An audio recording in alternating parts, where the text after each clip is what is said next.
and welcome back to my channel. And today we're going to be talking about an article I found off the healthline.com website, and it's called Autism Masking, to blend or not to blend. So I've worn a mask to make my points for this video. I'm going to be wearing the mask throughout this whole video. So the article says this: autism masking, to blend or not to blend. Hiding who you are is an uncomfortable and exhausting experience. For many autistic people, that experience is a daily reality. So I've added my own little perception onto this. I put, we have to hide who we are from society, as we often get judged as being mentally unstable or damaged. Society wants us to conform to normal expectations. And then the article goes on to say, in places where neurodiversity is not understood or welcomed, autistic people often feel the need to present or perform social behaviours that are considered neurotypical. Some people may also feel they have to hide neurodiverse behaviours in order to simply be accepted. Masking may sometimes help protect autistic people from being outed or harassed at school or work, but masking can also lead to serious health consequences. So it's important to understand the behaviour and its effects on people who regularly camouflage their neurodiversities. It can lead to such health problems as anxiety, depression, serious mental health issues, or long-term physical health issues. So, what is autism masking? Masking, which is also called camouflaging or compensating, is a social survival strategy. How it looks will vary from person to person, but masking can include behaviours as the following. So I will get my bits of paper up here. It says forcing or faking eye contact during conversations, imitating smiles or other facial expressions, mimicking gestures, as eye contact and gestures are often confusing, mentally draining, hiding or minimalising personal interests. People think that our special interests are weird or we're over-obsessed. Developing a repertoire of rehearsed responses to questions, which sometimes we do to make our conversations with people easier. Having a pre-rehearsed routine helps us to feel less anxious. Scripting our conversations, again, it's to keep the predictability, less stress, less anxiety, less depression, less overwhelm.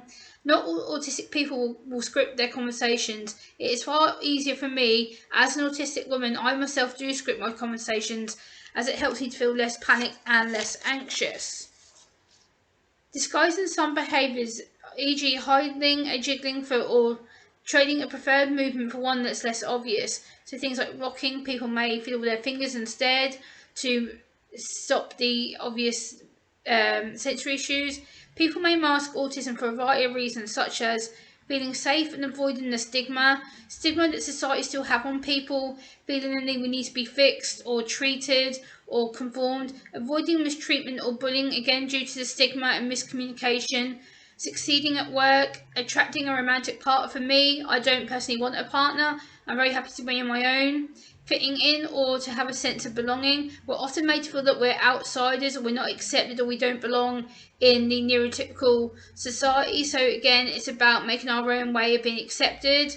So what are the stages of autism masking? Although masking can look different from person to person, many autistic people describe a basic three-stage model of the process: motivation, masking, and consequences.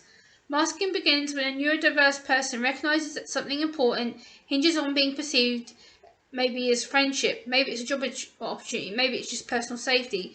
Whatever the motivation an autistic person may feel, they may hide their differences or change the way they naturally act because their living or working environment doesn't tolerate, support, or respect neurodiversities. Again, it comes down to a stereotypical perception of autism and miscommunication. When people feel they have to compensate for their autism characteristics, they have to invest a lot of time and energy in trying to pass as neurotypical. This includes learning social cues from various forms of media. Yes, we do struggle with certain social cues and social etiquette communication, but again, it's learning a routine and learning to be accepted for who we are. Observing social interactions around people around us, again, it's the tone of voice, it's how to present ourselves, how to join in with social conversation, the appropriate topic, and using the appropriate voice perception and the body language to join in with conversation. Monitor their own facial expressions and body language. Again, it's the way we suggest ourselves, come across, the way we interact. Practicing appearing interested or relaxed. So again, people always tell me, just chill, Gemma, just relax, just be quiet, just chill, just join in when you can, just chill out, relax. It's like, well, I can't. Sometimes I feel it difficult to relax because by the end of the day, it's about self-perception and how we see the world and how we're able to join in with the appropriate conversation at all or not at all. Adjust their tone of voice or voice pitch to people's vocal patterns. So again, it's listening, it's making sure we fit in with the appropriate conversation. And again, for me, it's very, very exhausting because I have to constantly listen, think, process about what to say or how to say it, and express myself in a way that's socially appropriate. Equipped with these observations and skills, an autistic person can use them in social situations to varying effects. Some people are so effective at masking that no one can tell they're pretending or simply performing. Others are less effective at masking. Either way, the cognitive and emotional effects autistic people's mental and physical health. People who camouflage regularly often say they feel drained and exhausted by trying to conform to the neurotypical standards of behaviour. So who is most likely to mask their autism? People across the entire gender spectrum engage in masking, but research has shown that people who identify as autistic may mask more often than people who identify as men. So there's been some debate about why girls and women may mask autistic traits more than boys. Some suggest that autistic girls and women may be more inclined to develop friendship than autistic boys or men will. So let's get on to the next bit of the research that I found out. Although there has been more research recently on autism masking, more studies need to be done to understand how exactly sex and gender shape masking, as well as what masking looks like across the full gender spectrum. So what are the effects of autism masking, you may ask? Well, I'm glad you asked. Masking may be common in places where there's little support for neurodiversity or where people on the spectrum are under direct threat. But while camouflaging may have certain benefits, it's important to know that there are significant costs. Time spent learning neurotypical behaviours is time not invested in other kinds of personal development, and the effort used to copy a neurotypical interaction can quickly lead to social and sensory overload. Here are some of the effects of masking. Stress and anxiety. In research, researchers found that stress and anxiety were higher in people who routinely mask their autistic traits compared to those who used to mask less often. Depression. In 2018, this researcher interviewed 111 autistic adults, finding that those who reported camouflaging their autistic traits had symptoms of depression and felt unaccompanied by people in their social atmosphere. Exhaustion.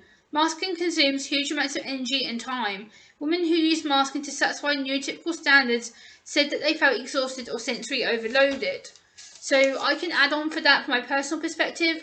When I have to mask my traits and act like nothing's wrong, I have to be this supposed calm woman, it can take so much physical and mental effort on my part that I feel really tired and energy down, emotional, I cry, I get freaked out, I kind of panic, I'm like, ooh, and I kind of can't express myself, I kind of become non-verbal in a way, and it overstimulates me to such a point that I get panicked and burnt out, a little bit depressed, lack of energy, lack of motivation, that kind of thing. So the next bit says it's also delayed identification of autism. Some people are so successful in masking their autism that it isn't identified until they're much older. This delay can lead to mental health issues because people don't get the support or understanding. Again, for myself, I was diagnosed at 25. I'm now nearly 33. So again, I was diagnosed later on in my life. So I've had to kind of adapt and cope. But again, it has been a struggle. My life hasn't been easy. So again, the delayed identification of autism is a really, really big factor in this. Loss of identity. Some people who mask their identity, interests and traits end up feeling they're no longer known who they are.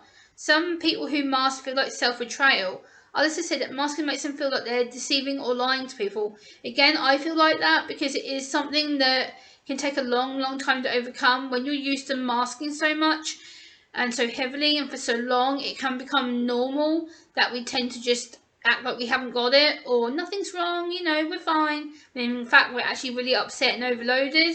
Masking may require an extended period of quiet withdrawal from society and recovery. There's also an increased risk in suicidal thoughts. In a recent survey, prolonged camouflaging was linked to lifetime suicidality. This study was relatively small, 160 students, and involved primarily women, 89.6%. However, it showed that camouflaging led to a feeling like a burden, which in turn led to more suicidal thoughts over the course of the autistic person's lifetime.